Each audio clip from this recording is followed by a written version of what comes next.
శ్రీకాంతో మాతులో యస్య జననీ సర్వమంగళ జనకః శంకరోతి దేవ త్వం వందే కుంజరాననం.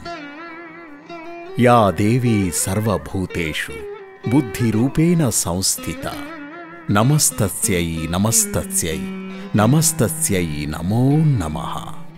యా దేవీ సర్వభూతేషు శక్తిరూపేణ సంస్థితా నమస్తస్యై నమస్తస్యై నమస్తస్యై నమో నమః.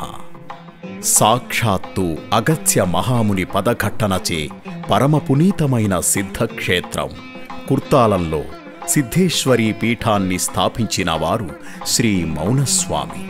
ఆ గురు పరంపరలో ప్రస్తుత పీఠాధిపతులైన శ్రీ శ్రీ శ్రీ సిద్ధేశ్వరానంద భారతీ స్వామి వారి ఆజ్ఞానుసారం వెలసినదే గుంటూరు పట్టణంలోని మంత్రాశ్రమం. స్వామివారి దిశానిర్దేశంలో నిత్య పూజలతో ప్రాయోజిక హోమాలతో కళకళలాడే మంత్రాశ్రమం విశేషాలు తెలుసుకుందాం. శ్రీ గురుభ్యో నమః. నా పేరు వడ్లమూడి వెంకటేశ్వరరావు. స్వామివారికి దీక్ష పొంది గట్టిగా అనుష్ఠానం చేసినవాడు అప్పాజీ. అక్కడ చాలా దేవత ప్రతిష్ఠ కారణమైనాడు.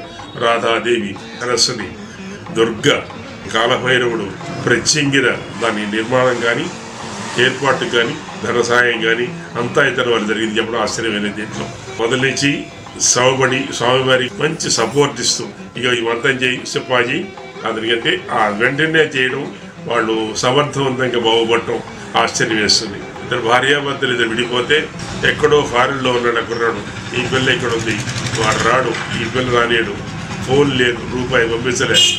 అతన్ని హోమం చేసి పెట్టిన తర్వాత వాడు పరిగెత్తుకుంటూ ఇచ్చాడు, క్షేమంగా ఉన్నారు ఇద్దరు కలిసి.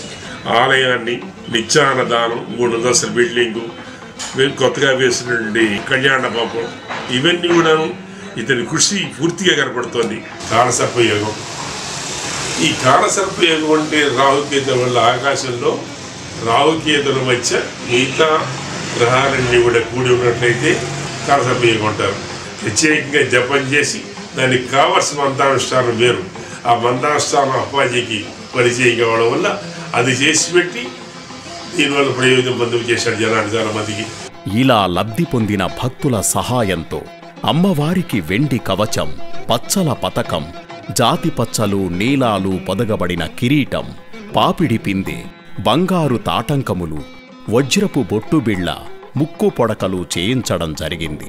శ్రీ సిద్ధేశ్వరీ పీఠపాలిత మంత్రాశ్రమం శ్రీ స్వామివారి ఆశయ సాధనలో నిత్య నూతనోత్సాహంతో కృషి చేసే విధంగా కృపచేయమని ప్రార్థిస్తూ గుం గురుభ్యో నమః.